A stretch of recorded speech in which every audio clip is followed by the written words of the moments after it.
देश। तो बस थोड़ी देर में अमेरिकी राष्ट्रपति जो बाइडेन वर्ल्ड को संबोधित करने वाले हैं। रूस को लेकर अमेरिका कोई बड़ा फैसला ले सकता है। रूस पर कड़ी पाबंदियां लगाने का ऐलान भी कर सकते हैं जो बाइडेन। आपको यहां बता दें, कुछ देर पहले रूसी संसद ने भी राष्ट्रपति पुतिन को रूस के बाहर मिलिट्री पावर इस्तेमाल करने की इजाजत दे दी है। इसका सीधा सीधा मतलब यह है कि पुतिन को रूस की संसद से जंग शुरू करने के लिए खुली छूट मिल चुकी है। हमारे साथ कुछ खास मेहमान जुड़ रहे हैं, जरा उनसे हम बात कर लें। जेके त्रिपाठी साहब पूर्व राजनयिक हैं, उसके अलावा हमारे साथ brigadier Vinod Dutta defence expert भी जुड़ चुके हैं। त्रिपाठी साहब, बहुत बहुत स्वागत है आपका। अब पूरी दुनिया की नजर इस वक्त जो बाइडेन पर लगी हुई है, क्या कुछ बात कर सकते हैं जो बाइडेन? देखिए, जो बाइडेन ने जैसे कि पहले भी कहा था, धमकियां दी थी कि हम सैंक्शन लगाएंगे रूस के खिलाफ, तो अब और सैंक्शन लगा सकते हैं। पहले सैंक्शन पिछले साल तो उन्होंने लगाई ही थी, जून में भी और अगस्त में भी, लेकिन अब और सैंक्शन लगा सकते हैं। और वो सैंक्शन क्या होंगे? एक तो ये होंगे कि जो न्यूयॉर्क के इंटरनेशनल स्टॉक एक्सचेंज से जो कारोबार होता है या अमेरिकन बैंक्स के थ्रू कारोबार होता है, उस पे सैंक्शन लगा देंगे ताकि रूस का वहाँ से कोई कारोबार ना हो पाए। क्योंकि आप जानते हैं इंटरनेशनल कारोबार ज़्यादातर डॉलर में ही होता है। अगर डॉलर का हर ट्रांजैक्शन जो है वो यूएस होकर के रूट होता है, तो अगर इस पर सैंक्शन लग गया तो यूएस से होके जाने वाली सारी चीज़ें रुक जाएंगी। और स्पेशली रूस का ऑयल, जो कि रूस जो है दुनिया का 20% के करीब नेचुरल गैस, 17% के करीब नेचुरल गैस और 13% के करीब क्रूड ऑयल पैदा करता है, जो ओपेक की प्रोडक्शन से करीब करीब आधा है। और ये सारा तो रूस भारत और चीन को दे नहीं सकता, जिसके साथ रूबल में, रूपी में या लोकल उसमें एक्सचेंज है। तो बाकी के लिए उसको देना पड़ेगा डॉलर एक्सचेंज के थ्रू। और डॉलर एक्सचेंज के थ्रू अगर ये सैंक्शन लग गया तो फिर रूस वो नहीं कर सकता। इसके अलावा उतना ही नहीं है, रूस कोबाल्ट 6% कोबाल्ट दुनिया का, 6% एल्युमिनियम दुनिया का प्रोड्यूस करता है, 3.5% कोबाल्ट प्रोड्यूस करता, कॉपर प्रोड्यूस करता है, 4% कोबाल्ट प्रोड्यूस करता है। और इसके अलावा रूस अमेरिका के बाद एक बहुत बड़ा निर्यातक देश है मिलिट्री हार्डवेयर का, जिसमें इंडिया का 49% इंडिया के इंपोर्ट का वहीं से होता है। बिल्कुल, तो अब देखना होगा जो बाइडेन किस तरह का ऐलान करते हैं, क्या बात वो कहते हैं। पूरी दुनिया की नजर उन पर है। मेजर जनरल अश्विनी शिवाच भी हमारे साथ जुड़ गए हैं, defence expert. Major general Shivach, आपसे मैं जरा समझना चाहूंगा, अगर हम बात करें पुतिन की, तो अब उनको सीधे सीधे रूस की संसद ने जो है वो इजाजत दे दी है, यानी देश के बाहर वो सेना का इस्तेमाल कर सकते हैं। तो यानी अब पूरे कॉन्फिडेंस के साथ पुतिन जो है लगातार अपनी बात कह रहे हैं, और अब उसमें कोई शक नहीं है कि रूस जो है, पुतिन जो है, उनको वो कुछ भी कर सकते हैं। बिल्कुल। देखो पंकज, एक तो पहले समझना पड़ेगा कि जो रूस ने किया है वो एक पुतिन का मास्टर स्ट्रोक है। जो कुछ उसने कर दिखाया, क्योंकि किसी ने सपने में भी नहीं सोचा था कि वो इस प्रकार से बिना एक गोली चलाए 2 इलाकों को, लोन्सक और डोनेत्स्क एरिया जो डॉनबास का है, उनको इंडिपेंडेंट घोषित कर दिया। और उसके बाद फिर उनके साथ फ्रेंडशिप और एड एक ट्रीटी साइन कर ली, पीस कीपिंग भेज दिया। तो उसने ही एक स्ट्रोक में ही एक आपको यूक्रेन के और रूस के बीच के अंदर एक प्रकार से बफर स्टेट बना दी है। इसमें कोई शक नहीं। आज जो उसकी छवि है पुतिन की, डोमेस्टिकली बहुत हाई है, और जिस प्रकार से उसको एक प्रकार से हर एक तरफ से उसको जो कॉन्फिडेंस गेन हुआ है, और जो उसको एक प्रकार से लोगों का साथ मिल रहा है, वो भी काबिले तारीफ है। तो आज पुतिन बहुत स्ट्रांग है। उनको उनके पार्लियामेंट ने भी परमिशन दे दी है कि वो फोर्स को इस्तेमाल कर सकते हैं। मगर मैं सोचता हूं पंकज, वो फोर्स यूज नहीं करेंगे। उन्होंने जो करना था सो कर दिया। अभी ball is in the court of NATO and America. वो क्या करते हैं उसके बाद डिपेंड होगा कि रूस क्या नेक्स्ट स्टेप लेता है, क्योंकि रूस ऑल आउट ऑपरेशन में कोई फायदा नहीं है। क्योंकि अगर वो यूक्रेन पे हमला कर देता है तो उसको कुछ गेन नहीं होगा, नुकसान ज्यादा होगा, क्योंकि फिर उसके ऊपर इकोनॉमिक सैंक्शन जोरों से लगेगी। और यूक्रेन को काबू करना तो आसान है, एक बार जीतना तो आसान है, मगर उसको गवर्न करना बड़ा मुश्किल है, बिल्कुल। क्योंकि वहां पर रशियन पॉपुलेशन नहीं है, वहां पर यूक्रेन की पॉपुलेशन है। तो ऐसे में मुझे लगता है कि जो कार्रवाई पुतिन ने अभी की है वो एक मास्टर स्ट्रोक है, वो इसी को ही एक्सप्लॉइट करेगा और अगला स्टेप की वेट करेगा। क्योंकि अब मुझे लगता है कि अमेरिका के पास कोई ज्यादा बड़े चॉइस नहीं है एक्सेप्ट कि वो इकोनॉमिक सैंक्शन लगाएगा, क्योंकि वो मुझे नहीं लगता बूट्स ऑन ग्राउंड भेजने की कोशिश। ठीक है ब्रिगेडियर दत्ता, जरा आपसे भी समझना चाहेंगे कि इकोनॉमिक सैंक्शंस लगाने के अलावा क्या अमेरिका कोई और बोल्ड स्टेप भी ले सकता है, क्योंकि दो सुपर पावर्स अगर आमने सामने हैं तभी कुछ उसका सॉल्यूशन अगर अमेरिका निकालता है। लेकिन अगर हम वेस्टर्न कंट्रीज की बात करें, पश्चिमी देशों की बात करें, तो सिवाय क्रिटिसाइज करने के उन्होंने खुलकर और कुछ नहीं कहा। अगर हम यूरोपियन यूनियन की भी बात करें, देखिए बिल्कुल आपने ठीक कहा, क्योंकि मुझे नहीं लगता कि कोई बहुत ज़्यादा अग्रेसिव रुख अमेरिका ने अपनाया है। और रही बात सैंक्शंस की, कि उसके अलावा अमेरिका के पास ये हॉब्सन्स चॉइस है कि वो इकोनॉमिक सैंक्शंस लगा सके।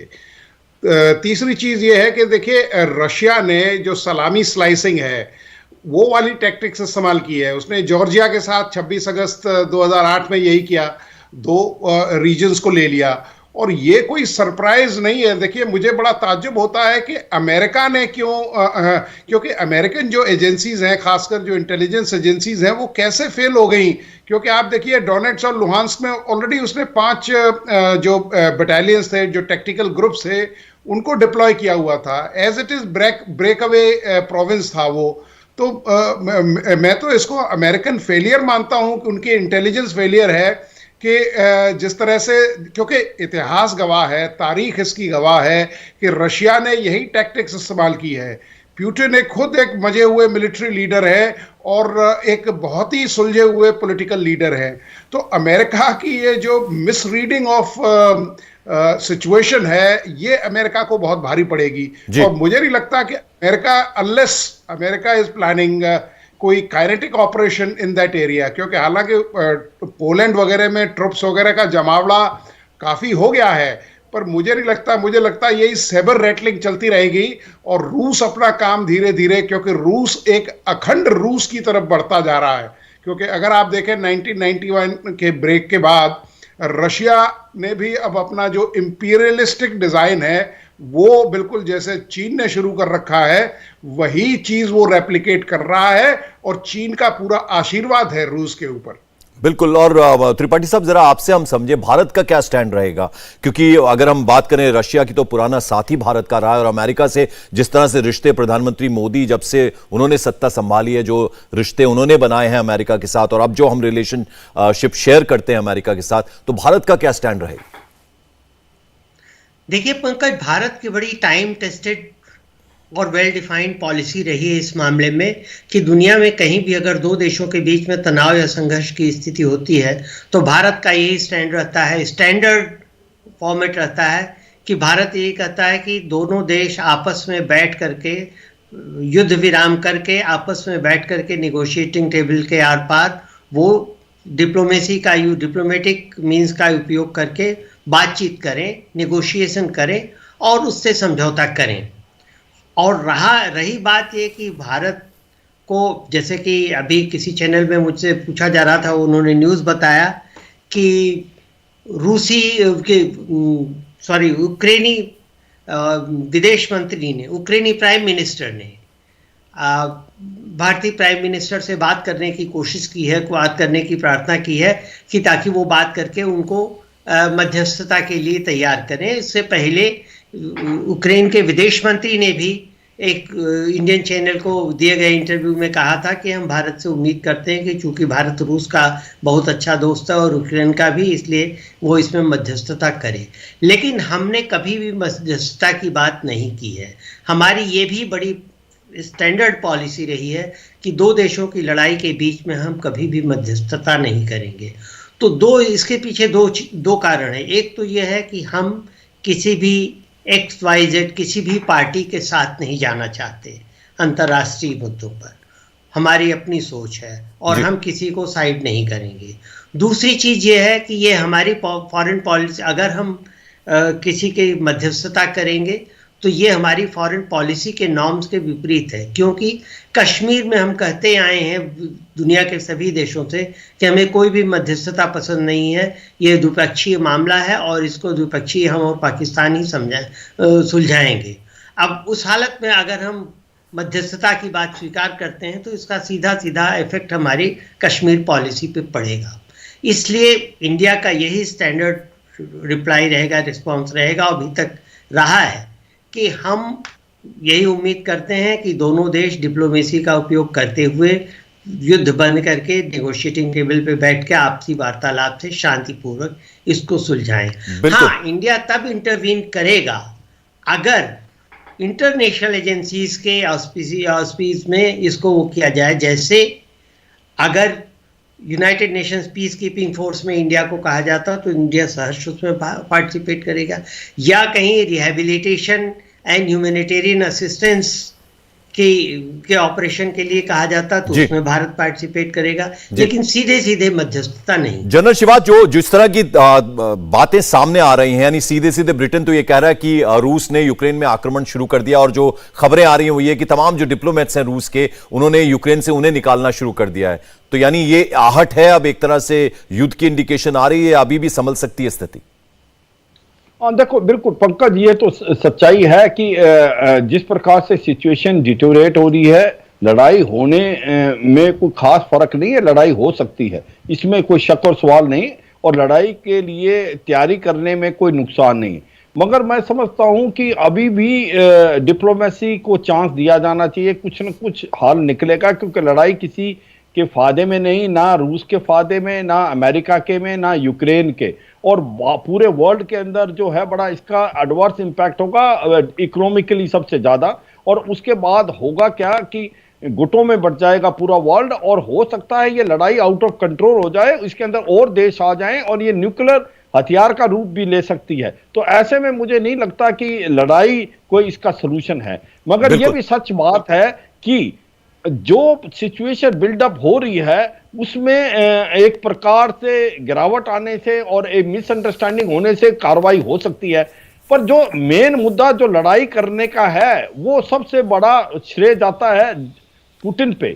क्या पुतिन अब फोर्स यूज करने की कोशिश करेगा? उसमें मुझे लगता है कि पुतिन को ऑल आउट ऑपरेशन यूक्रेन के अगेंस्ट करने में फायदा नहीं है। बिल्कुल, और अब सबकी निगाहें इस बात पे हैं कि जो बाइडेन जो किसी भी वक्त पूरी दुनिया को एड्रेस करने वाले हैं, क्या बातें वो कहते हैं, उस पर हमारी नजर बनी हुई है। इस बड़ी खबर पर हम बने हुए हैं, खास मेहमान हमारे साथ बने हुए हैं। लौटते हैं केवल 4 मिनट के ब्रेक के बाद।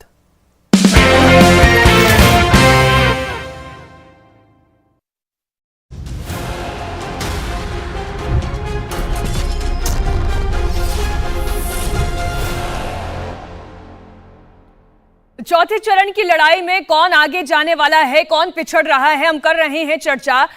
योगी आदित्यनाथ के लिए प्रधानमंत्री नरेंद्र मोदी खुद जफर जी कैंपेन कर रहे हैं, लेकिन ये लड़ाई इतनी भी आसान नहीं है जितनी दिखाई दे रही है। अब देखिए, आप तो अपनी पार्टी के प्रवक्ता हैं, आप तो उसके लिए बैटिंग करेंगे ही, लेकिन इस बार की लड़ाई इतनी एक तरफा भी नहीं है। देखिए, एक तरफा हो, दो तरफा हो, तीन तरफा हो, कोई फर्क नहीं पड़ता। ये बात सही कह रही है कि इस बार बसपा जो है सीन से गायब है। चौधरी साहब टीवी पे चिल्लाते हैं, लेकिन इनकी पार्टी के सब लोग कहाँ हैं, किसी को दिखते नहीं हैं। खुद दूरबीन लेके देखें कहाँ पर प्रचार उचार कर रहे हैं, कहीं तो दिख नहीं रहे भाई। बहरहाल देखिए, कोई भी समीकरण हो, भारतीय जनता पार्टी, जैसा मैंने कहा है, हम प्रचंड बहुमत से जीतेंगे। उसकी दो वजह है, दो ही कारण है। पहला कारण कि हमने 5 साल में जिस तरह से सरकार दी है, लोग जिसकी चीज़ के लिए तराई तराई कर रहे थे, वो सारी चीज़ें जो है हमने उनके कंसर्न्स को, उनकी तकलीफ़ों को दूर करने का काम किया। जैसे लॉ एंड ऑर्डर सिचुएशन, जैसे जो महिलाओं की तकलीफ़ होती थी, जो एक बीमारू स्टेट था, वहाँ पर चिंता लगी रहती थी कि बीमारू स्टेट कब जो है एक प्रोग्रेसिव स्टेट बनेगा, जहाँ पर थोड़ा जो प्रगतिशील होगा, थोड़ा डेवलपमेंट होगा, लेकिन वो सब नहीं होता था। अब आप देख सकते हैं कि जिस तरह से तेज रफ्तार से जो अगर वाकई में जफर जी आपने इतना विकास किया है, तो फिर ये दंगेश नामकरण की आवश्यकता कहाँ थी? नहीं, देखिए, उस बात को आप इनकार नहीं कर सकते कि जब समाजवादी पार्टी की सरकार थी तो दंगे होते थे। अब वो दंगों में समाजवादी हो, कांग्रेस हो, ये लोग दंगा ही कराते हैं और समाज को डरा के वोट लेते थे। अब वो बात नहीं रही। समाज को पूरा अधिकार है, वो अपने वोट को किसी पार्टी को भी दे सकते हैं, लेकिन दंगा कराने की जो जरूरत है इस पे शशांक यादव रिस्पॉन्ड करना चाहते हैं। शशांक जी देखिए, आज योगी जी ने नामकरण कर दिया, आप उन्हें बाबा बुलडोजर बुला रहे हैं, उन्होंने अखिलेश यादव को दंगेश नाम दे दिया।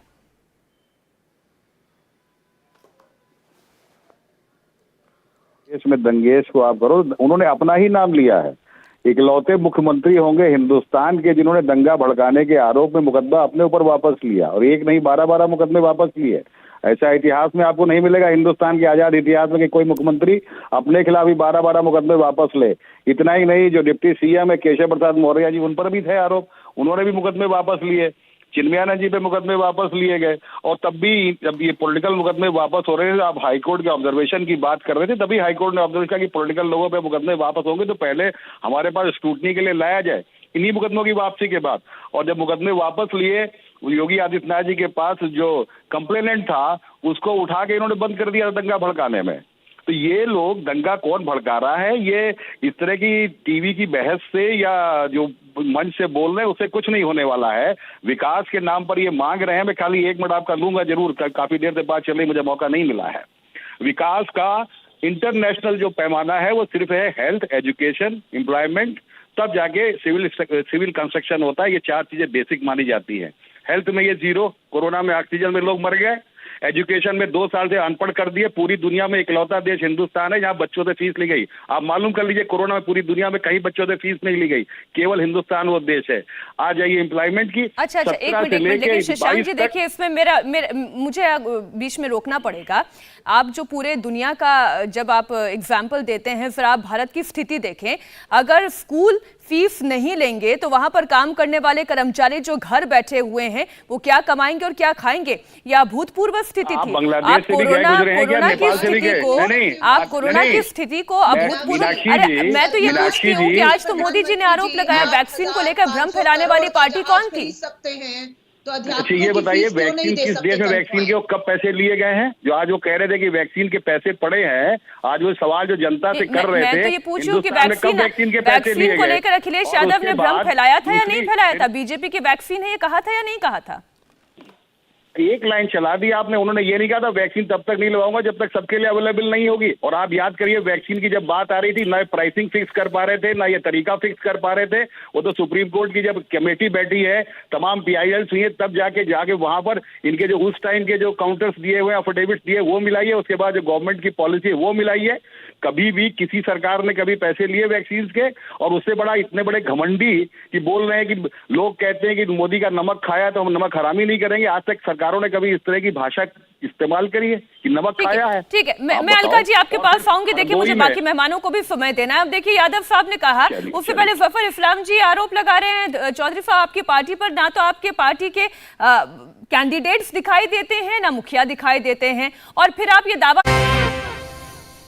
और यूक्रेन रूस विवाद के बीच बड़ी खबर सामने आ रही है। यूक्रेन की तरफ 100 रूसी ट्रकों को जाते हुए देखा गया है। सभी ट्रकों पर आर्मी के जवान बैठे देखे गए हैं। आपको बता दें, थोड़ी देर पहले रूसी संसद ने मिलिट्री इस्तेमाल की इजाजत राष्ट्रपति पुतिन को दी थी, और जैसा कि हम आपको बता रहे हैं, अब से कुछ देर बाद अमेरिकी राष्ट्रपति जो बाइडेन एड्रेस करने वाले हैं, और वो क्या बोलेंगे उस पर पूरी दुनिया की निगाहें हैं। तो रूस के बाहर मिलिट्री पावर इस्तेमाल कर सकेंगे पुतिन। रूसी संसद ने इस बात की इजाजत प्रेसिडेंट पुतिन को दे दी है, और जो खबरें मिल रही हैं, आप तस्वीरों में भी देख पा रहे हैं कि 100 ट्रक जो हैं, रूसी ट्रक, वो यूक्रेन की तरफ जाते हुए देखे जा रहे हैं। उसके अलावा आपको ये भी बता दें कि जो तमाम डिप्लोमेट्स हैं रूस के यूक्रेन में, उन्हें भी वापस बुलाया गया है। खास मेहमान हमारे साथ जुड़े हैं। त्रिपाठी साहब, आपसे मैं ये जानना चाहूंगा कि यहां सैंक्शंस के अलावा और क्या क्या बातें का ऐलान कर सकते हैं राष्ट्रपति जो बाइडेन, और साथ ही साथ अगर देखा जाए तो रूस जो है वो खासा नाराज है। खासतौर पर तमाम पश्चिमी देशों की बात की गई रूस की तरफ से कि जो सैंक्शंस लगाई गई हैं, उसके अलावा जो अभी बैंक ऑपरेशंस बंद किए गए हैं, ब्रिटेन की अगर हम बात करें, उससे खासा नाराज है रूस। देखिए पंकज, ये ठीक है कि रूस नाराज है, और ये ठीक है कि यूके ने कई सैंक्शंस लगाए हैं, लेकिन जहां तक मेरा ख्याल है कि बाइडेन के पास बहुत ज़्यादा ऑप्शन बचे नहीं हैं। वो ज़्यादा से ज़्यादा करेंगे, सैंक्शन लगाएंगे। उस सैंक्शन का एक इंटीग्रल पार्ट होता है कि राष्ट्रपति, प्रधानमंत्री या कुछ चुने हुए नेता, उनको यूएस में आना मना हो जाता है, वहाँ वो नॉन ग्राटा हो जाते हैं। इसके साथ साथ बैंकों को ये कह दिया जाता है कि बैंक वो नहीं करेंगे, बैंक ट्रांजैक्शन नहीं करेंगे। रूस के साथ अमेरिका कोई ट्रेड रिलेशन नहीं रखेगा और दोनों देश एक दूसरे के यहाँ से एम्बेसी बंद कर देंगे या बुला लेंगे, जो कि लास्ट स्टेप होता है ये एम्बेसी को करने में, क्योंकि पहले तो ये होता है कि एम्बेसी की सैंक्शन रिड्यूस की जाती है, एम्बेसडर को बुलाया जाता है और उसके बाद आखिरी रिकोर्स होता है जब बहुत ही ज़्यादा स्थिति बिगड़ जाती कि एम्बेसीज बंद कर दी जाती हैं। तो यही सब ऑप्शंस उनके पास अवेलेबल हैं, उनके अलावा कोई ख़ास ऑप्शन मिल नहीं रहा है, क्योंकि नेटो की ओर से सैंक्शन लगाने की या ईयू की ओर से जहाँ तक सैंक्शन लगाने की बात है, उसमें देखिए परेशानी ये है कि नेटो के मेंबर्स का या ईयू का पूरा सपोर्ट बाइडेन को नहीं है। ईयू के जो दो सबसे बड़े, यूरोप के बल्कि आप कहते हैं, और नाटो के जो दो सबसे बड़े देश हैं, जर्मनी और फ्रांस, जो सबसे ज़्यादा महत्वपूर्ण है, वो हर चीज़ पे उनकी हाँ नहीं मिलाते ब्रिटेन या पोर्चुगाल या इटली या स्पेन की तरह, क्योंकि जर्मनी का भी वहाँ पर इंटरेस्ट है। जर्मनी की जो लाइन है, नॉर्थ स्ट्रीम है, 155 अरब क्यूबिक मीटर एक साल में वो नेचुरल गैस देती है यूरोप को, जो कि 40% है उसके रिक्वायरमेंट का। तो इसलिए ये बड़ा मुश्किल है कि ये सारे जो बड़े बड़े देश हैं, कम से कम दो, ये बाइडेन के साथ रहेंगे। इसलिए अब उसका कितना लगाएंगे, उसका कितना प्रभाव होगा, ये तो ये देखने के बाद पता चलेगा कि वो क्या संचलन। ब्रिगेडियर दत्ता, जो तस्वीरें आ रही हम देख रहे हैं, 100 ट्रक जो है वो रूसी ट्रक यूक्रेन की तरफ रवाना हुए हैं। वो कहते हैं कि coming events cast their shadows before, यानी युद्ध की आहट ये आपको नजर आती, क्योंकि जो तमाम डिप्लोमेट्स हैं उनको भी रूस वापस बुलाया गया, जो रूसी डिप्लोमेट्स यूक्रेन में तैनात हैं। हाँ बिल्कुल, देखिए कोई भी जब युद्ध जैसी स्थिति होती है या युद्ध होता है तो दो तरह के बैटल इंडिकेशंस होते हैं। एक होते हैं अर्ली बैटल इंडिकेशंस, एक होते हैं लेटर बैटल इंडिकेशंस।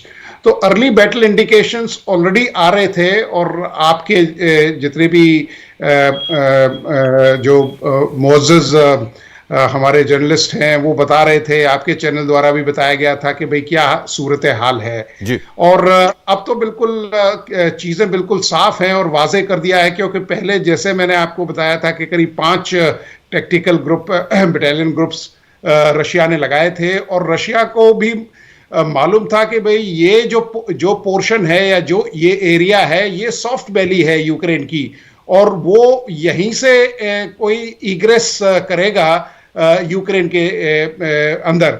बिकॉज अगर आप क्लिंसी देखें, या हालांकि कीव वहाँ से सबसे नज़दीक है, लेकिन वो नहीं चाहता था कि वहाँ से कोई एक एक्सेस खोले। तो ये उसका अपना गढ़ है, यहाँ ब्रेकअवे फैक्शन था, और जिस तरह का ये मूवमेंट हो रहा है ये एक, क्योंकि देखिए विश्व समुदाय ने तो इसको एक एग्रेशन का रूप दे ही दिया है। वो तो कह ही रहे हैं कि ये रशिया ने युद्ध की जो है वो युद्ध घोषित कर दिया गया है। वहाँ की जो पार्लियामेंट है उसने परमिशन दे दी गई है। तो मुझे नहीं लगता आपको ज़्यादा बहुत क्लैरिटी की ज़रूरत है। हाँ, नेटो को अब कुछ ना कुछ एक्शन लेना पड़ेगा, क्योंकि देखिए यूक्रेन अब ये इस स्टेज पे आ गया है कि यूक्रेन अब ये समझने लगेगा कि भाई अमेरिका मेरी मदद के लिए नहीं आएगा, तो वो भी थोड़ा प्रेशर में आके it also can give away, और रशिया कैन एम्पावर यूक्रेन। क्योंकि जिस तरह से अभी त्रिपाठी साहब ने बताया था कि जिस तरह के वहाँ संसाधन हैं, क्योंकि अब जितनी लड़ाइयाँ हैं वो देखिए, अगर कोई विश्व युद्ध होता है या इस तरह का कोई युद्ध होता है वो 3 चीज़ों पे होता है, जिसे कहते हैं few. It's an acronym which I use, fuel, energy और वाटर। क्योंकि जो भी युद्ध होगा इन तीनों पे ही होगा। और जिस तरह के संसाधन अभी त्रिपाठी साहब ने बड़े विस्तार से बताया, बड़े तफसील से बताया कि कितना वहाँ संसाधन है उस एरिया में, कितने नेचुरल रिसोर्सेज हैं, तो उसके जो एक्सप्लॉयटेशन के लिए ये सब पूरी जो जिद्दोजहद है वो चल रही है। और जो ग्रेटर रशिया का जो गठन हो रहा है उसका जो प्रतिबिंब है वो इन एक्शन से दिखाई देता नजर आ रहा है। बिल्कुल, और इराक में जो कुछ हुआ था वो हमने देखा है जनरल शिवाज। तो ऐसे में अगर यहां युद्ध होता है तो पूरी दुनिया को उसके कहीं ना कहीं परिणाम जो है वो झेलने पड़ेंगे। अब बिल्कुल देखो, मैं कहता हूं कि युद्ध किसी के फायदे में नहीं है। युद्ध होता है तो ये युद्ध आउट ऑफ कंट्रोल हो सकता है, ये स्पाइरल आउट ऑफ कंट्रोल, इसके अंदर बहुत ज्यादा देश और शामिल हो सकते हैं और ये एक न्यूक्लियर हथियार का भी रूप ले सकता है। लड़ाई करना आसान है, लड़ाई बंद करना बड़ा मुश्किल है। इसलिए मैं नहीं समझता कि अभी भी लड़ाई होगी, क्योंकि अभी भी डिप्लोमेसी हैज अ चांस। क्योंकि उसकी रीजन है कि जो सबसे बड़ा प्लेयर है इसका लड़ाई का वो है पुतिन। व्लादिमीर पुतिन के हाथ में सब कुछ है। व्लादिमीर पुतिन ने अपना मास्टर स्ट्रोक से ये जो ब्रेकवे यूक्रेन के जो डोनबस के 2 इलाके थे, लुहांस्क और डोनेट्स्क को, अभी उसने इंडिपेंडेंट डिक्लेयर कर दिया, उनके साथ ट्रीटी साइन कर ली, अपनी पीस कीपर भेज दिए।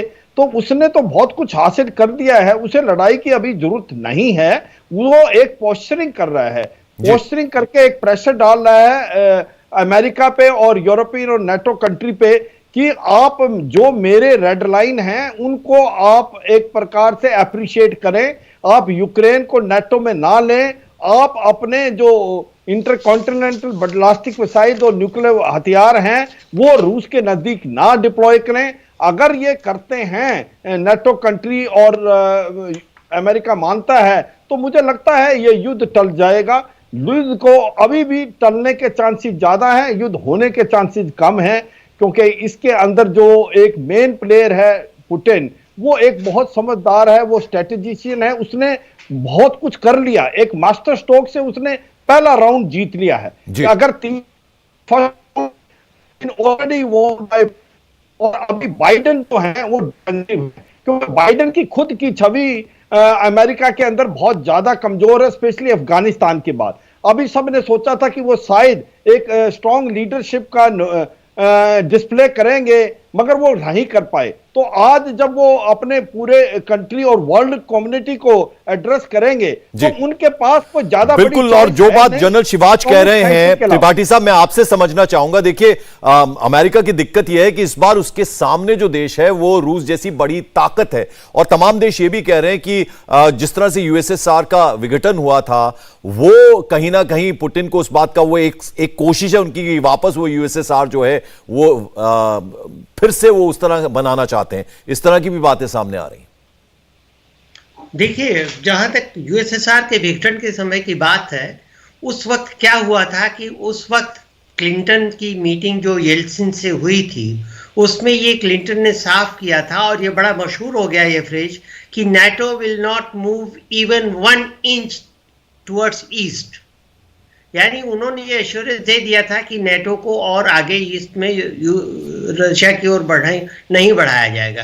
वैसे तो देखिए, नेटो की कोई उपयोगिता ही नहीं रह गई थी जब एक बार रशिया का विघटन हो गया। जब कोल्ड वार खत्म हो गया तो नेटो को भी खत्म हो जाना चाहिए था। इसके बजाय अमेरिका नेटो को और ईस्ट की ओर बढ़ाता रहा, और पिछले 20 साल में अमेरिका ने 14 और देशों को नेटो का मेंबर बना दिया है। तो ये तो रूस के लिए एक सिक्योरिटी कंसर्न होगा ही, ये तो निश्चित है। दूसरी चीज ये है कि रूसी राष्ट्रपति पुतिन जो है एक बहुत ही बेहद महत्वाकांक्षी नेता है, और उनको यही लग रहा है कि जैसे चीन ने सेंट्रल किंगडम पहले कहा था शी जिनपिंग ने, उसी तर्ज पे उनको लग रहा है कि जो आज से 200 साल पहले रूस जैसा था, जितना बड़ा उतना ही बड़ा हम फिर करेंगे। और दूसरी ओर बाइडेन है, जैसा कि जनरल शिवाज ने कहा कि बाइडेन की पॉपुलैरिटी ग्राफ बाइडेन का काफ़ी गिर गया है, और बाइडेन उसको बचाने के चक्कर में है। लेकिन वहाँ समस्या ये है कि अमेरिका ने कभी भी युद्ध अपनी ज़मीन पे नहीं लड़ा है, पिछले 100 साल से ज़्यादा हो गए हैं। विश्व युद्ध भी नहीं लड़ा अपनी ज़मीन पे जी। तो अब अमेरिका दूसरी जगह लड़ता है, तो अमेरिकन जनता हमेशा यही कहती रही थी, पे क्रिटिसाइज करती रही कि American soldiers are not there to die in foreign lands. इसीलिए अफगानिस्तान से हटना पड़ा, और इसीलिए अभी भी इतना सब करने के बाद, इतनी शैडो बॉक्सिंग के बाद भी, और CIA के इतना कहने के बाद भी कि इस तारीख को हो जाएगा हमला और ये होगा वो होगा, जो कि अटर फेलियर था। इस सब के बावजूद भी अभी देखिए अमेरिका ने अभी रूस की सीमा में या यूक्रेन में अमेरिका नहीं घुसा है। जी। तो ये एक प्रॉब्लम है और इसकी वजह से मुझे नहीं लगता कि ऐसा कुछ होगा।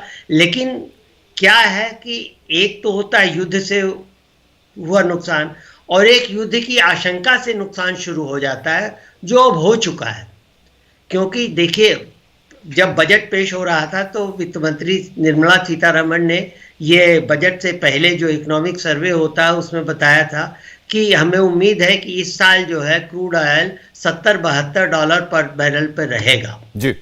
एक इकोनॉमिक फोरकास्ट होती है, वो 70-72 का वो 90 हो गया 14 फरवरी को। बिल्कुल। तो आपका ये कहना है कि भारत की तरफ उसकी आंच आनी शुरू हो गई है। ब्रिगेडियर दत्ता, जरा आपसे मैं समझना चाहूंगा, देखिए अमेरिका लगातार ये बात कह रहा है कि इंटरनेशनल लॉ के खिलाफ एक तरह से चैलेंज बताया जा रहा है अगर ये युद्ध वाली स्थिति बनती है, और पहली बार हम देख रहे हैं कि डेमोक्रेट्स और रिपब्लिकन जो है वो एक पेज पे नजर आ रहे हैं, यानी वो खिलाफत कर रहे हैं रूस की, जो रूस ये कर रहा है यूक्रेन के साथ।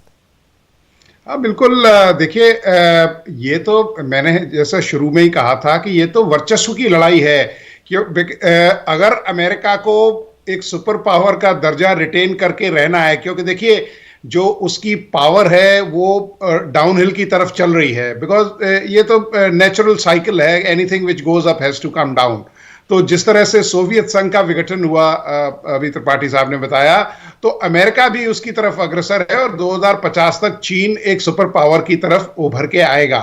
तो जिस तरह का अब क्योंकि देखिए सिचुएशन जो सूरत हाल है या जो स्ट्रेटेजिक विजन है, क्योंकि पुतिन के अंदर मैं संजय दृष्टि मानता हूं कि उन्होंने ये विजुअलाइज कर लिया है कि अमेरिका का डाउनफॉल शुरू होगा और यही वक्त है जब अपने आप को रशिया कंसोलिडेट कर सकता है। इन्फ्लेशन रेट देखिए आप 7.2% है आज यूएसए में। दूसरी चीज आप ये देखिए कि बाइडेन की जो लीडरशिप है, बाइडेन एक कोई बहुत ज्यादा एग्रेसिव नेता नहीं है। अगर आप ट्रंप से इनको कंपेयर किया जाए, ठीक है, ट्रंप साहब ने भी कुछ इस तरह के तुगलकी फरमान जारी किए थे, लेकिन sometimes that kind of leadership is required, because अगर वो कहते हैं ना कि if you are a super power you have to act like one, because power respects power जी। और ये अमेरिका को अब कर देना चाहिए, क्योंकि अगर जैसा उन्होंने बताया था कि भाई नेटो कंट्रीज हैं 28 में से 22 को तो अमेरिका सपोर्ट कर रहा है, बिल्कुल, तो भाई उसकी जो अपनी माली हालत है वो काफी खस्ता है। त्रिपाठी साहब, जो बात यहां दत्ता साहब कह रहे हैं मैं आपसे जरा समझना चाहूंगा। देखिए उन्होंने कंपैरिजन किया, अगर ट्रंप होते तो क्या डिफरेंट स्थिति बनती, अगर मैं ओबामा, ट्रंप और जो बाइडेन का कंपैरिजन करूं तो? देखिए ओबामा बहुत ही सुलझे हुए बड़े मैच्योर लीडर थे। ट्रंप की प्रॉब्लम ये थी कि ट्रंप इमेच्योर थे, इंपल्सिव थे, वो कुछ भी कह जाते थे, उसके बाद उनके स्टेट ऑफिस को सफाई देनी पड़ती थी, लिपापोती करनी पड़ती थी, कई बार ऐसा हुआ है। लेकिन ये है कि ट्रंप की जो चाइना पे पॉलिसी थी वही बाइडेन ने रखी है। ट्रंप की जो रूस पे पॉलिसी थी उससे बाइडेन कुछ और आगे बढ़ गए हैं, किसी उसमें जील में बढ़ गए हैं, किसी उत्साह में बढ़ गए हैं, या क्या बात है, लेकिन उन्होंने ये आगे बढ़कर और फैसला किया और रूस को भी वो उकसा रहे हैं। अमेरिका उकसा रहा है, ये सबसे बड़ी बात हो रही। ये शायद ट्रंप एक आध बार कह देते लेकिन उकसाते नहीं, एक आध बार कह देते क्योंकि उनकी आदत थी, लेकिन बाइडेन के रिजीम में ये बार बार उकसाया जा रहा है कि हमला होगा, ये होगा, वो होगा, ऐसा होगा, वैसा होगा, और कोई ये भी नहीं समझ रहा है कि रूस की भी कुछ जेन्युइन सिक्योरिटी कंसर्न्स हो सकती हैं। आपको एक एग्जांपल देता हूँ, नेपाल में जब चीन ने इतनी दखलंदाजी की तो हमें कष्ट हुआ, और जब नेपाल में चीन ने लासा से लुम्बिनी तक की लाइन, रेलवे लाइन की घोषणा की, जिसको अभी वापस नहीं लिया गया, तो हमको ये हुआ कि लुम्बिनी मतलब कि उत्तर प्रदेश बिहार का बॉर्डर नेपाल का, यानी कि चीनी सेना वहां तक आ सकती है। हमको उस बात पे काफी आशंका हुई थी, वही आशंका रूस की भी है, उसको समझना चाहिए। और लेकिन वो ये है कि अभी दोनों पक्ष अपनी अपनी बात पर अड़े हुए। ये एक तरह से जिसको लोग कहते हैं शैडो बॉक्सिंग है या पोस्चरिंग है। बिल्कुल। और इस बीच और बड़ी इसमें खबर हम कौन आपको बता पहले दें कि blink रूस और करता है। यूक्रेन तनाव पर जो बड़ी खबर आ रही है वो ये कि रूसी मिलिट्री कंपनीज पर अमेरिका प्रतिबंध लगा सकता है, इस तरह की खबरें आ रही हैं। जो बाइडेन हालांकि अभी बोलेंगे, दुनिया को एड्रेस करेंगे वो, साथ ही इन कंपनियों को दी जाने वाली टेक्नोलॉजी, कंप्यूटर की सप्लाई भी अमेरिका रोक सकता है। जनरल शिवाज, जो आंच है वो अब पूरी दुनिया पर आएगी अगर युद्ध होता है, तो अब उसकी इंडिकेशंस मिलने शुरू हो गए हैं। ये तमाम सैंक्शंस जो लगाने की बात हो रही है अमेरिका की तरफ से, इसके अलावा कोई और बड़ी घोषणा भी कर सकते हैं, बड़ा ऐलान भी कर सकते हैं जो बाइडेन? हाँ, बिल्कुल बिल्कुल कर सकते हैं, इसमें कोई शक नहीं। और ये मुझे पूरा विश्वास है कि जो बाइडेन जो है वो पूरी इकोनॉमिक सैंक्शन जितनी भी ज्यादा से ज्यादा हो सकती है उसको लगाने की कोशिश करेंगे। वो एक प्रेशर तो डालेंगे पुतिन पे, पुतिन को एक प्रकार से कॉर्नर करने की ट्राई करेंगे। और ये मैं एक बात बड़ी इंपॉर्टेंट चीज नजर आई है कि जो फोर्ट लाइन थी नेटो के बीच में, जहां फ्रांस और जर्मनी का अपना इंटरेस्ट था, अब वो सब इकट्ठे हो गए हैं। ये भी आपको समझना पड़ेगा। आज वो सभी खड़े हुए हैं अमेरिका के साथ। तो ये भी है। अभी देखो जर्मनी के ने जो नॉर्ड स्ट्रीम 2 है उसको भी अभी सस्पेंड कर दिया है। तो जितना पहले दरार नजर आ रही थी अब उतनी दरार है नहीं। अब धीरे धीरे ये एक दूसरे को नजदीक आ रहे हैं। तो ये भी सच्चाई है।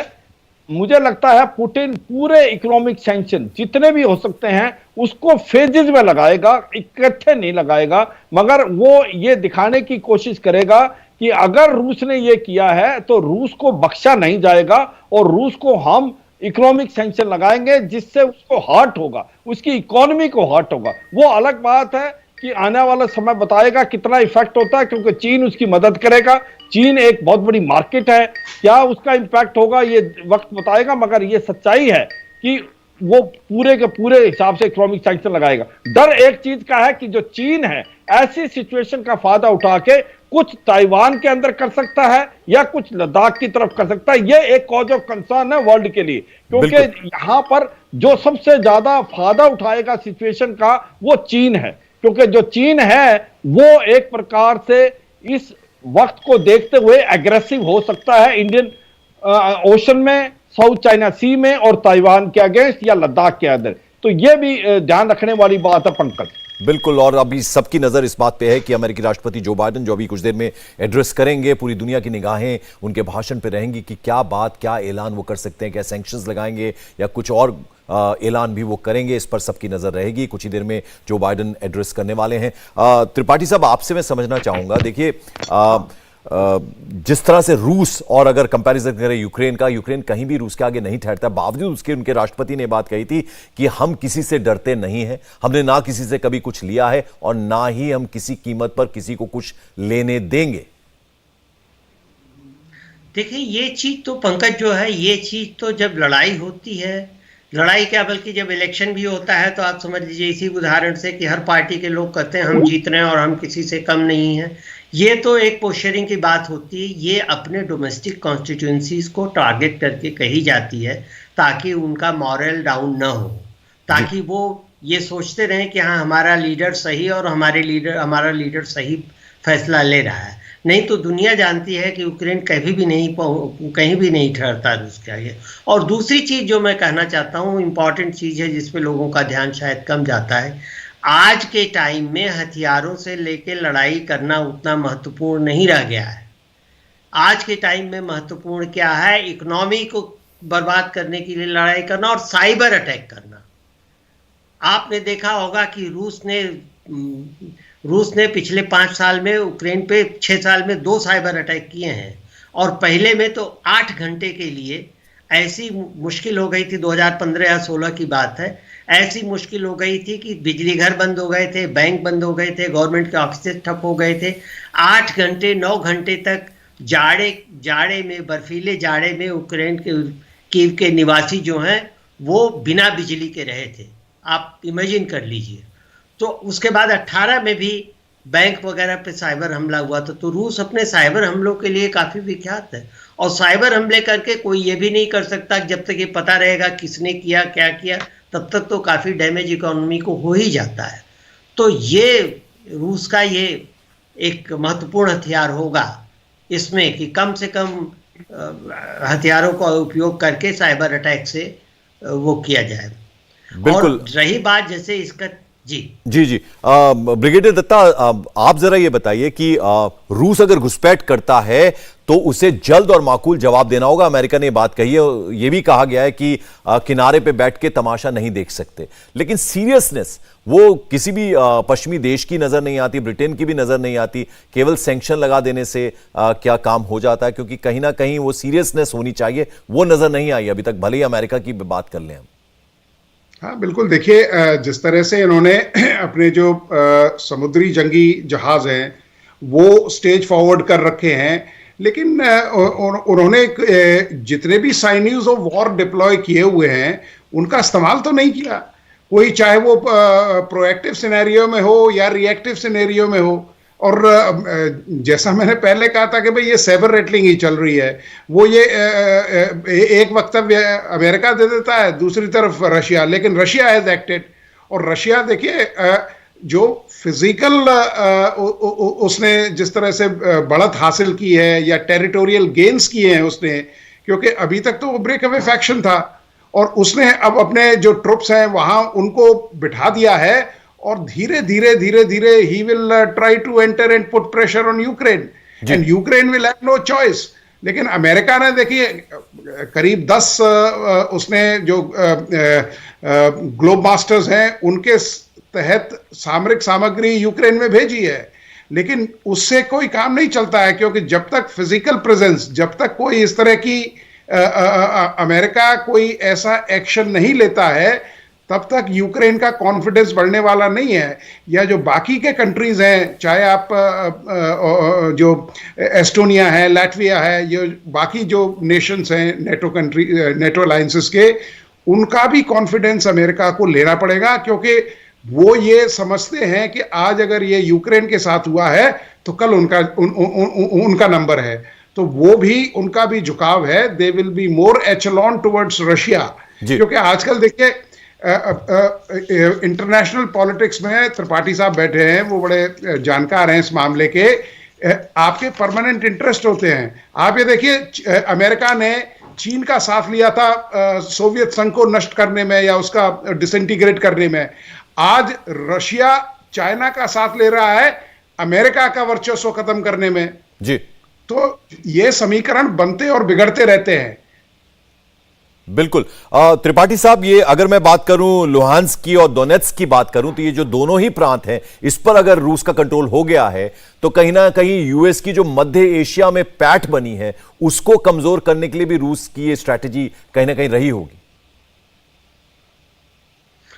नहीं, देखिए एक चीज तो यह है कि अगर जिसके अगर इन दोनों प्रांतों में रूस की गुटफैज हो गई है, और उसमें भी क्या है कि इन दोनों प्रांतों में 18% जनता जो है वो रूसी ओरिजिन की और रूसी बोलने वाली थी जी।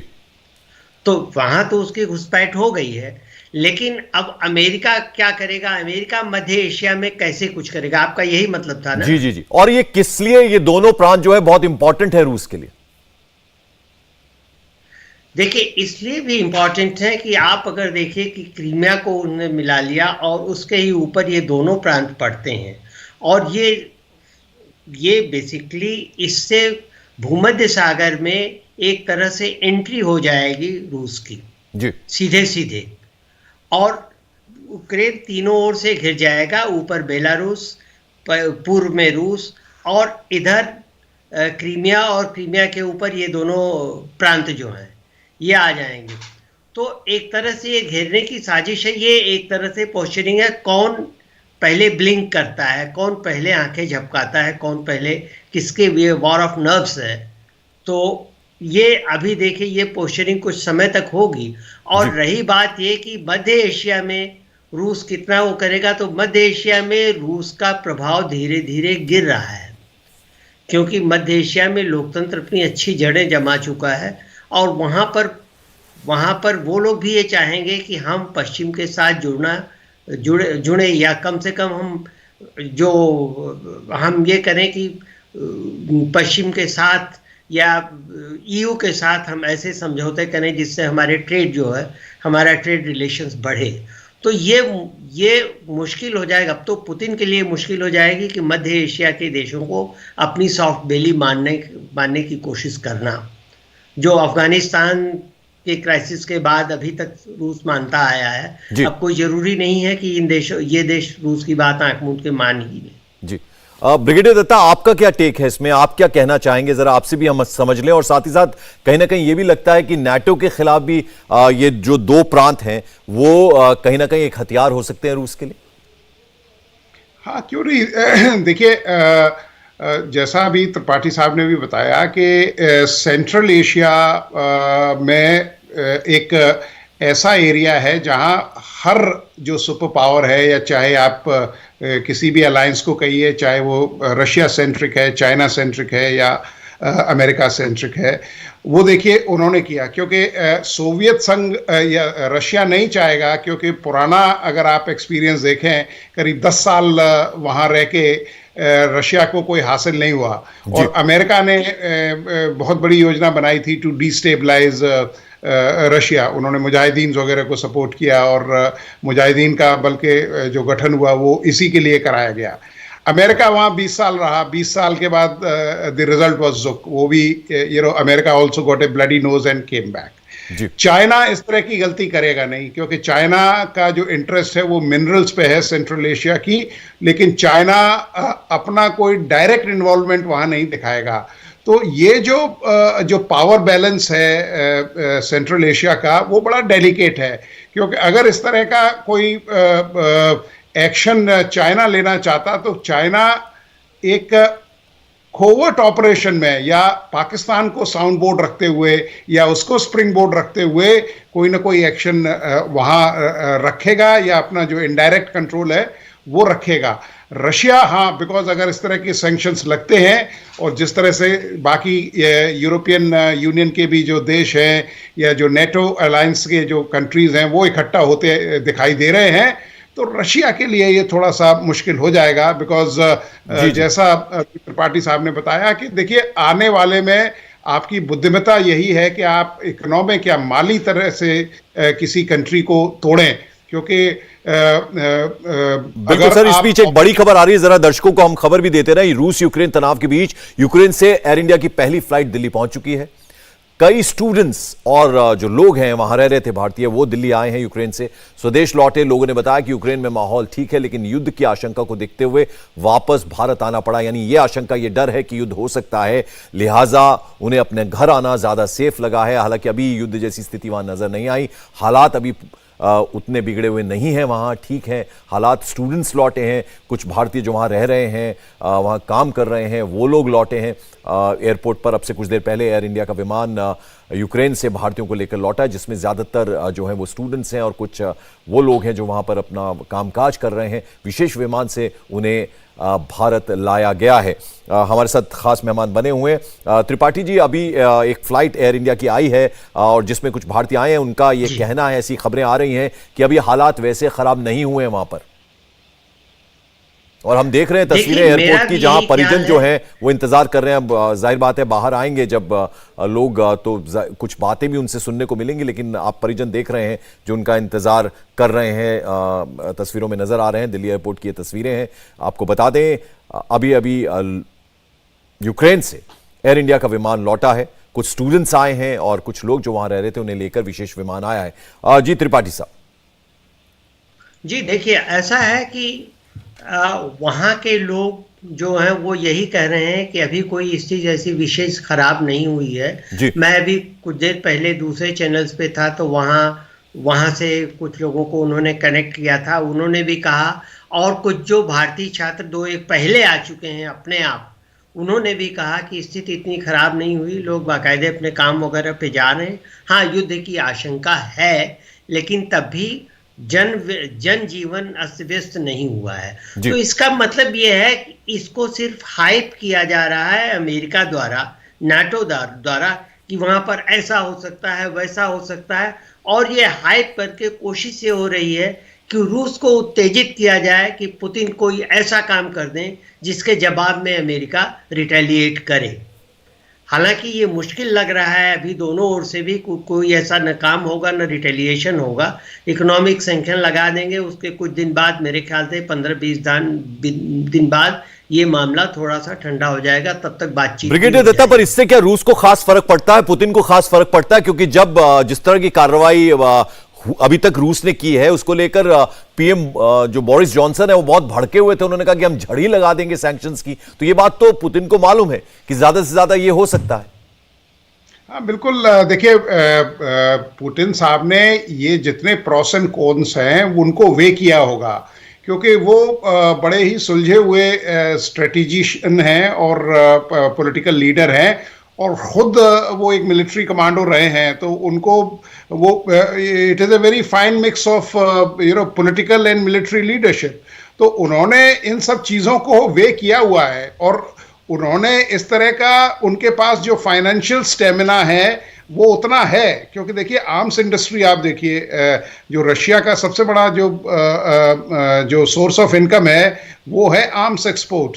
अब भारत को ही आप लीजिए, करीब 65% जो इक्विपमेंट है वो ईस्ट यूरोपियन ब्लॉक से आता है। और भारत क्यों आज कोई अपने पत्ते नहीं खोल रहा है या कहीं रुझान नहीं दिखा रहा है? क्योंकि उसके दोनों देशों से संबंध मधुर हैं। आप ये देखिए, अमेरिका के साथ भी उसके संबंध अच्छे हैं, और रशिया के साथ तो पुराने कल्चरल और हमारे हेरिटेज रिलेशंस हैं, और रशिया ने हमेशा हमारा साथ दिया हुआ है। क्योंकि अगर रशिया के साथ हमारे संबंध बिगड़ते हैं तो उसका डायरेक्ट इम्पैक्ट हमारे जो सामरिक प्रिपेयर्डनेस है, हमारे देखिए आप MiG-29 का अपग्रेडेशन होना है, करीब 3682 करोड़ का प्रोजेक्ट है, और अगले करीब 2 सालों में 2024 तो सर यहां ये समझ लें कि भारत अगर खामोश है अभी तक, तो वो खामोशी जो है वो सही स्ट्रैटेजी है, भारत की सही रणनीति है अभी तक? बिल्कुल ठीक है, बिल्कुल ठीक है। क्योंकि देखिए जैसा हमने पहले भी बताया था अपने डिबेट में कि भारत कैनॉट अफोर्ड कि वो किसी के भी पाले में खड़ा हो जाए। क्योंकि देखिए अब जिस तरह के 2 ब्लॉक्स बन के आ रहे हैं या उभर के आ रहे हैं, एक तो अमेरिका सेंट्रिक है और दूसरा चाइना सेंट्रिक है। मतलब रशिया का भी जो झुकाव है या रुझान है वो चीन की तरफ है। तो भारत दोनों ही, मतलब भारत चीन सेंट्रिक जो ब्लॉक है वहां तो कतई नहीं जा सकता। तो उसका जो झुकाव है वो अमेरिकन सेंट्रिक ब्लॉक है, उसकी तरफ रहेगा, क्योंकि वो अपने संबंध खराब नहीं करना चाहेगा। और भारत की देखिए जो फॉरेन पॉलिसी भी रही है, या भारत का जो इतिहास भी रहा है, वो ये कभी भारत ने कभी किसी के जो अफेयर्स हैं, इंटरनल अफेयर्स हैं, उनमें मेडल नहीं किया है। क्योंकि हम लोग एक शांति प्रिय देश हैं, और हम ये अभी भी चाहेंगे कि ये वार्ताओं से इन चीज़ों का हल निकल जाए, और दोनों देशों में इस तरह का विवेक हो कि बिना खून खराबे के इस चीज़ को संभाल लिया जाए। क्योंकि अगर ये युद्ध में तब्दील होता है फुल स्केल वॉर में, तो ये एक विश्व के लिए बहुत बड़ी त्रासदी होगी, जो विश्व हमेशा याद रखेगा और कभी इन लीडर्स को माफ नहीं कर पाएगा। त्रिपाठी साहब, आप राजनयिक रहे हैं तो आपसे बेहतर शायद कोई नहीं समझा सकता। जरा आपसे समझना चाहेंगे, एक प्रोटोकॉल होता है, यूएस प्रेसिडेंट 11:30 बजे भारतीय समय के अनुसार एड्रेस करना था, अब लगभग 1 घंटे का डिले हो रहा है, तो इसके पीछे क्या वजह हो सकती है? मेरे ख्याल से इसके पीछे ये वजह होगी कि अभी भी सैंक्शंस पे वार्ता अंतिम चरण में सलाह मशविरा चल रहा होगा कि क्या लगाया जाए, क्या जोड़ा जाए, क्या घटाया जाए। वैसे तो ये होता है कि जो इनपुट आ जाते हैं उसके हिसाब से जो नीचे के ऑफिसर्स अधिकारी होते हैं या विदेश विभाग उनका होता है, वो ये बना के दे देते हैं। लेकिन यही कि अंत समय में अगर कोई नए इनपुट आते हैं तो उसके लिए उसमें घोषणा में या जो भी मुद्दे हो उनमें कुछ परिवर्तन करना पड़ता है। तो मुझे लग रहा है कि ये वही स्टेज है। कुछ और नई इनपुट आई है, उस इनपुट की वजह से ही इनकी घोषणा में देर हो रही है, और कुछ और उसमें जोड़ा घटाया जाएगा। बिल्कुल, आप इसमें कुछ जोड़ना चाहेंगे ब्रिगेडियर दत्ता? हाँ बिल्कुल, देखिए क्योंकि ये एक बहुत ही मेजर डिसीजन है, और इसमें दोनों अमेरिका की जो दोनों पार्टीज हैं उनकी सहमति ली जाएगी, और जो बाकी वहाँ के जो मुअज़्ज़िज़ जो शहरी हैं उनकी भी राय शुमारी ली जाएगी।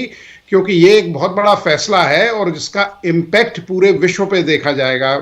और क्योंकि डेलिब्रेशंस चल रहे होंगे कि भाई क्या किस तरह के सैंक्शंस लगाए जाएं, क्या अमेरिका को कोई ट्रुप डिप्लॉयमेंट या उनकी ट्रुप्स को स्टेज फॉरवर्ड किया जाए, या कोई इस तरह का कोई काउंटर एक्शंस लिए जाने चाहिए, या जो ट्रुप्स है उनको स्टेज फॉरवर्ड करना चाहिए, या ट्रुप रीइंफोर्समेंट करना चाहिए अमेरिका को।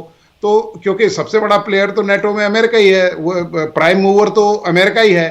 तो इस तरह के जो डिसीजंस हैं ये कोई बहुत आसान नहीं होते और एक प्रेसिडेंट के लिए बहुत मुश्किल हो जाता है। और देखिए अमेरिका भी अब वो अमेरिका नहीं रहा, क्योंकि देखिए जो पब्लिक ओपिनियन है वो बाइडेन साहब के साथ नहीं है।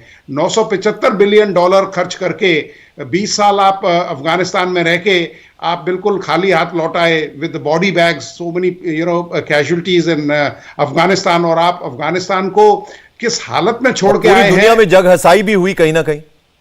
बिल्कुल बिल्कुल पंकज, बिल्कुल ठीक कहा आपने, क्योंकि अमेरिका की हर जगह थू थू हो रही है। मतलब किसी ने ये तवक्को नहीं की थी, जो अपने आप को इतना दिग्गज कहता है कि साहब मेरी इतनी इंटेलिजेंस है कि अगर कोई गोल्फ बॉल भी अगर कहीं विश्व में अगर हिलती है तो अमेरिका उसको पता कर लेता है। कहाँ थी उसकी इंटेलिजेंस एजेंसीज? क्या उसको नहीं पता था कि भाई तालिबान दोबारा अपने आप को संगठित कर रहा है? क्या उसने तालिबान के साथ करार नहीं किए कि उसको सत्ता सौंपी जाएगी? क्या उसको मालूम नहीं था कि अफगानिस्तान आर्मी विल केव इन? क्या कोई इतने पैसे लेके प्रेसिडेंट ऑफ अफगानिस्तान वहां से भाग सकता है? ये सब अमेरिका को पता था। लेकिन अमेरिका की ये जो दोहरी नीति है, इससे अमेरिका में भी काफी विरोध है। वहां के लोग भी, जो जन समुदाय है वो बाइडेन एडमिनिस्ट्रेशन के साथ नहीं है। त्रिपाठी साहब, जो लोगों की बात की, तो आपसे आप जरा ये समझाइए कि जो 2 प्रांतों पे अपना कंट्रोल किया है रूस ने अभी, वहां का जो आवाम है, वहां के जो लोग हैं, वो इस सिचुएशन को किस तरह से ले रहे होंगे? देखिए वहाँ का आवाम जो है, वहाँ जैसे मैंने कहा कि वहाँ ज़्यादा संख्या जो पूरे यूक्रेन में 17% के करीब रूसी ओरिजिन वाले या रूसी भाषा बोलने वाले हैं, और इन 2 प्रदेशों में ये आबादी करीब 40% हो जाती है। तो काफ़ी बड़ी आबादी हो जाती है, या बल्कि 60% तक पहुँच जाती है। तो ये जो, इसलिए यहाँ रहने वाले लोग तो रूस के खिलाफ नहीं है, यहाँ रहने वाले लोग तो रूस की ओर से ही हैं। इसीलिए जब वहाँ पर हमले हुए, वहाँ पर बमबारी हुई, तो वो लोग रूस की ओर भागे, और काफ़ी लोगों को पुतिन ने रूस में शरण भी दी। तो ये वो लोग तो वो लोग तो पुतिन के ओर से होंगे, और एक तरह से वो अमेरिका के या नेटो के खिलाफ होंगे। लेकिन सवाल ये भी है कि अगर पुतिन वहाँ पे दो स्वतंत्र राष्ट्र उन्होंने घोषित कर दिए हैं, जो कि उनके पाले में आ गए हैं, रूस के पाले में, लेकिन इससे भी ये तो नहीं फर्क पड़ा ना कि यूक्रेन ने नेटो की सदस्यता लेने से इनकार कर दिया। मामला तो अभी भी वही है कि पहले उन दोनों राज्यों के बॉर्डर पे, वो 2 राज्य जब यूक्रेन के थे तभी भी उसी यूक्रेन का बॉर्डर लगता था रूस से। अब ये 2 राज्य हैं, तभी भी लगेगा जी। और ये 2 तो छोटे से राज्य हैं, बाकी तो ऊपर मेरे ख्याल से वो पूर्व में तो रूस से उसकी सीमा लगती ही है जी। तो ये परेशानी। ब्रिगेडियर दत्ता, ये जो तनावपूर्ण हालात बने, इसके पीछे मेजर कारण क्या है? क्योंकि 3 शर्तें जो है रूस की तरफ से रखी गई थी, जिसे यूक्रेन ने शायद रूस के हिसाब से नहीं माना, और कहीं ना कहीं रूस ने, पुतिन ने यह बात भी कही कि शांतिपूर्ण समाधान यूक्रेन चाहता ही नहीं है। ये हालात कैसे बने? हाँ देखिए, रूस ने बिल्कुल ये साफ कर दिया था, और रूस इस बात पे एकदम तैयार भी हो गया था कि भाई नेटो प्रेजेंस जो है वो यूक्रेन या उसके इलाके या जो रूस से जो उसका एरिया लगता है वहाँ नहीं होनी चाहिए। और जिस तरह का प्रेशर टैक्टिक्स नेटो फोर्सेस भी कर रही थी, या जिस तरह की स्टेटमेंट्स दिए जा रहे थे, या जो वॉर ऑफ वर्ड्स था वो चल रहा था, तो रूस ने काफ़ी पहले चेतावनी दे दी थी, क्योंकि रूस बिल्कुल नहीं चाहेगा, क्योंकि वो नहीं चाहता कि अमेरिका आके यूक्रेन में, या अगर वो नेटो की सदस्यता लेता है तो जो नेटो कंट्रीज हैं, या आप यूं कह लीजिए कि भाई अमेरिका की जो प्रेजेंस है वो बिल्कुल रूस के साथ हो जाएगी।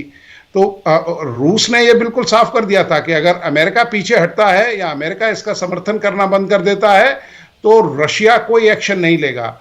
रूस ने तो ये तक कह दिया था कि अगर अमेरिका इन सब चीज़ों से गुरेज नहीं करता है या अपनी एहतियात नहीं बरतता है तो वो न्यूक्लियर स्ट्राइक करने से भी गुरेज नहीं करेंगे, जो एक बहुत बड़ा स्टेटमेंट है।